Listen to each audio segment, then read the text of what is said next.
Hello बच्चों, यहाँ प्रश्न है कि समीकरण x की घात 2 जोड़ में px जोड़ q बराबर 0 में x के गुणांक 13 के स्थान पर 17 लेने पर इसके मूल ऋण 2 तथा ऋण 15 प्राप्त होते, तो समीकरण के सही मूल क्या होंगे।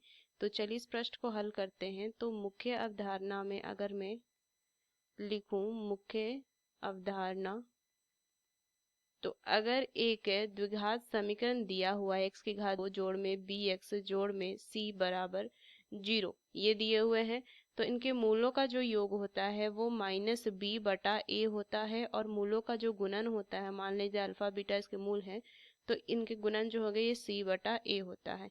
तो चलिए इस प्रश्न को हल करते हैं।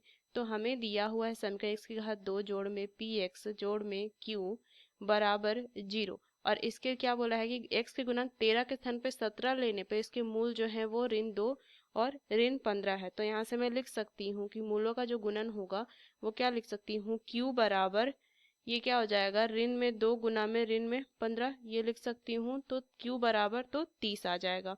उसी तरीके से अगर मैं देखूं तो सही जो मान है p का सही मान जो है वो क्या है, 13 है। तो यहाँ से लिखेंगे p बराबर 13।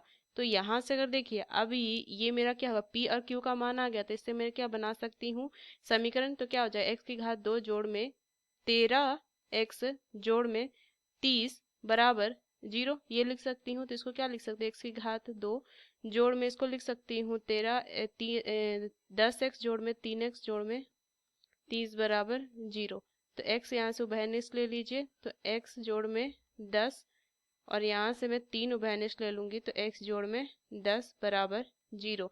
तो यहाँ से क्या लिख सकते हैं कि x जोड़ में 3 गुना में x जोड़ में 10 बराबर 0। तो x का मान ऋण में 10 और ऋण में 3 आ जाएगा। तो ये इसके सही मूल हो जाएंगे, ये सही मूल होंगे, ऋण में 10 ऋण में 3 बी विकल्प। तो इसका मुख्य अवधारणा का इस्तेमाल करके मैंने इस प्रश्न को हल किया। आशा करते हैं यह प्रश्न आपको समझ में आया। धन्यवाद।